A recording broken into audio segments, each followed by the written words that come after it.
Hey everybody, welcome back to Magic Orthodoxy. My name's David and this is a Magic Review.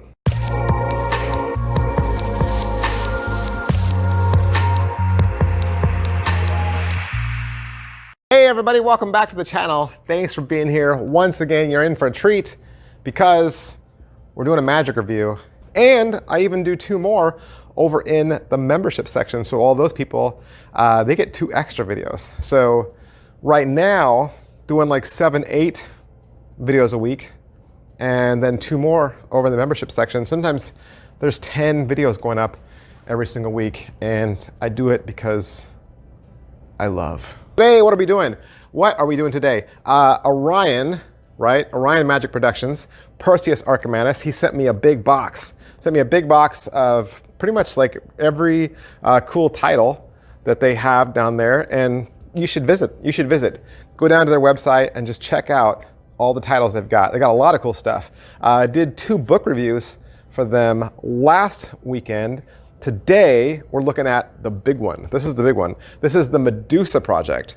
The Medusa project is $120 at Orion Productions, but you're getting a big kit. You're getting a whole set of stuff. So just as a teaser, just as a sample, as a little taste, the Medusa project, it is what it sounds like. So a deck of cards, a Sharpie marker, and a pen all transform into stone at your fingertips. Let's talk about it. All right, so the main trick, very similar to an Omni deck, right? Or a Phantom deck. You have a deck of playing cards, go through them, spectator says stop, or the spectator points or selects or whatever. You know, they get a card, they get the 5 of spades, right? They get the 5 of spades. The card goes back into the deck, it's lost. And then you say, I want to show you something very interesting. And you go into your pockets and you bring back out a coin. And this coin has Medusa's face on it. Now, if you don't know the Medusa, she's from mythology. She is a Gorgon. And her power is that if you lock eyes with her, she will turn you to stone, okay? So you use the coin, and first you offer up a tribute to Medusa. You give her a part of your spirit, and you breathe onto the coin. And when you turn it around, you'll see that a 5 has appeared in the mirror side of the coin. And so that now the spectator knows, Medusa knows that my card is a 5. And then you take your hand and you wipe it across the deck, and stone starts to appear within the red-backed deck. And then with another wave, the entire deck turns into a block of stone. You can turn it around, and the 5 of spades is now stone etched into the block, and you can hand the block out for examination.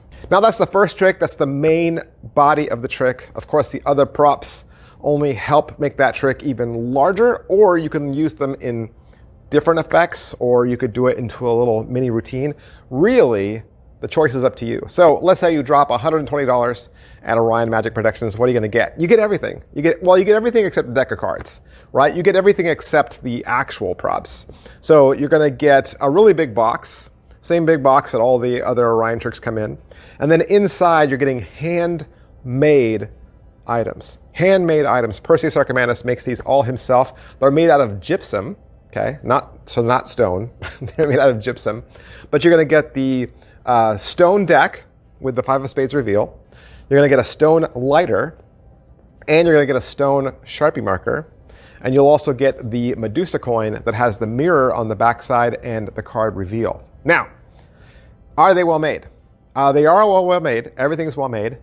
And he even shows you examples of taking the deck and the lighter and dropping them on the table and saying, look, they make a nice thud sound. They sound like stone. They feel like stone. Everything except the pen.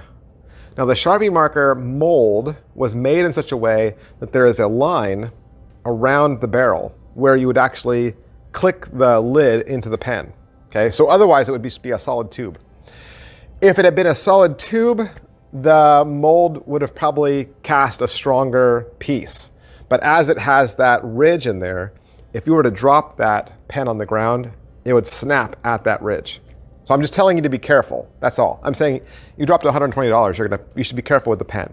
So don't hand the pen out, or at least if you do, make sure you're handing it to somebody who's going to be gentle with it. But interestingly enough, Perseus talks about how if it does break and you don't want to fix it, you could just, instead of transforming an entire deck into stone, you could transfer the cap. Like, let's say you were doing a card trick and you gave the card to the spectator and then they're going to sign it. Well, you uncap the pen, right? And you'd hand the pen to them. They would sign it. And as they're signing it, you'd switch the cap out for the stone one. And then you'd say, here, recap it. They'd go to recap it. And then they'd realize it had half turned to stone. And you'd like, the magic is happening. That's just one way to incorporate it. Right? And so, well, let's keep going. Is it what I thought? Yeah, sure. I mean, because I'd already been exposed to Omni deck and Phantom deck, right? So I've seen a similar style trick. And even the top card that has the different color, I think it was the original Gaff deck that Illusionist put out. They did that same color change where the red turned into blue through swiping it. And so I've seen that Gaff before. And you do get that Gaff, by the way. So there were some elements that I had seen in other tricks, but nothing that had a presentation like this. You know, it never made sense with Omni deck, like, oh, just put the card back in and it's a plastic block now. Like, where's the story? Whereas in this, there's a reason why the deck turns to stone, right? And you have the little Medusa thing, and everybody knows. I mean, whether someone's an expert at mythology or not, pretty much everybody knows the story of Medusa, right? All right, so what's the overall quality and production value of the video? The video is 42 minutes long. You got Perseus, he's talking to the camera, good lighting, good microphone, slight music in the background. As far as what he's gonna teach you, you'll get an intro. He's gonna perform the trick for the camera. He'll talk about what you get, and he'll give you a brief force to force the card. And then he'll walk through all the different subtleties of transforming the deck into the block. And he's going to give you lots of ideas. Then he's going to transition over to the Sharpie prop.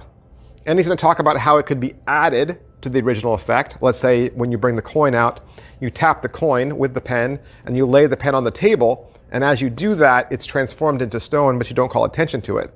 And then after they've seen the deck transform, you can call attention back to the tabled Sharpie marker, and then it becomes like a kicker. And then he gives you some ways you could use the pen as an aside.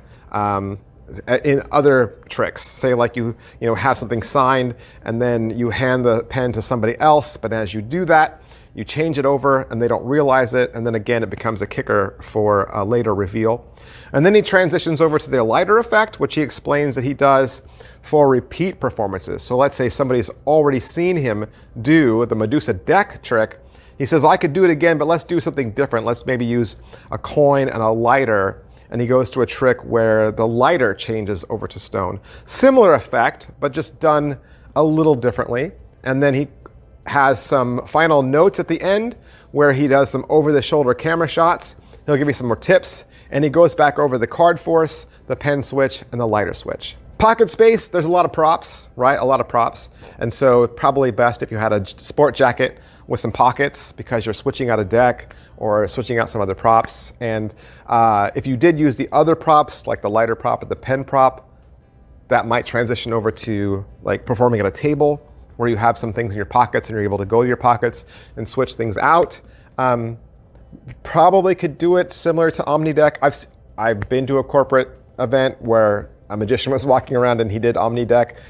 And he did it as walk around, so it's possible, but he was wearing a sport jacket, and I think that does help.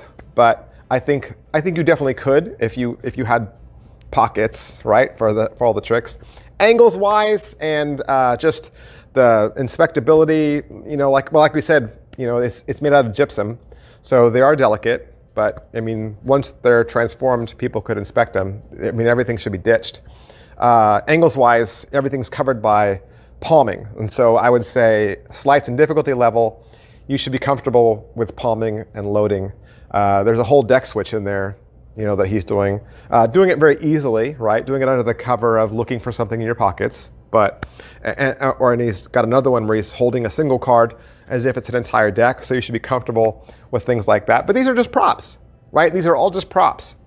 And you certainly watch the video and you get an understanding of how the trick goes. But I think once that's done, you are free to develop your own trick. Like if you don't like his card force, do your own. right? So definitely you're not held to any of the routining in this. And I think Perseus understands that, which is why I think so much of this video, I mean, really, you learn the first part in 15 minutes. Like just the standard Medusa trick where the deck turns into stone, you learn it in 15 minutes. So the rest of this video is really just a jam session with him and ideas. So the fact that you get so many props means you can mix this routine up, right? Maybe you start with just the deck and you're like, that's all I want to do. And then as you get more comfortable with it, you're like, you know what, I could bring in the pen, or I think I have an idea for the lighter. And if I was using 3 spectators, I could do the pen with this guy and the lighter with this guy and the deck with this guy. I mean, it's certainly open to that. So I think the more creative you are and the more familiar you become with these props, you're going to start coming up with your own routine for this. And I think that's another thing. When magicians give you enough, right, and you get this huge box of props, and then they give you the ideas, I think that's enough to get you off and running, which I think is really what Perseus was trying to do with this project. So let's go back to positives. I think positives, like I was saying, I think Omni deck sometimes kind of needed that, explanation. It needed that story that other than just like, oh, surprise, the deck is now clear. Like, why? Well, it just is. This kind of puts framework to Omni deck and kind of makes it have a story, and a very interesting story, and really one that's goes over a wide variety of magicians. Like if you were a Gothic magician, I could totally see you doing this. If you were steampunk, I could see you doing this. I think it works for comedy too. Things that turn to stone. Or mystery, or if you were a mentalist. I think this. I think really does apply and would be good for a lot of people. So I think that answers who would like this. But like I said, it's at Orion Magic Productions, $120. I want to thank Perseus Arkomanis for allowing me to have it so I could do the review for you. And if my review helps you, please hit like, hit subscribe, hit follow, because that helps me. So head on down to Orion Productions and check out what they have to sell. Look at some of their other items, and definitely, I'm sure if you had any questions, Perseus would be more than happy to answer those for you. Thanks guys for watching. I'll see you next time. Bye.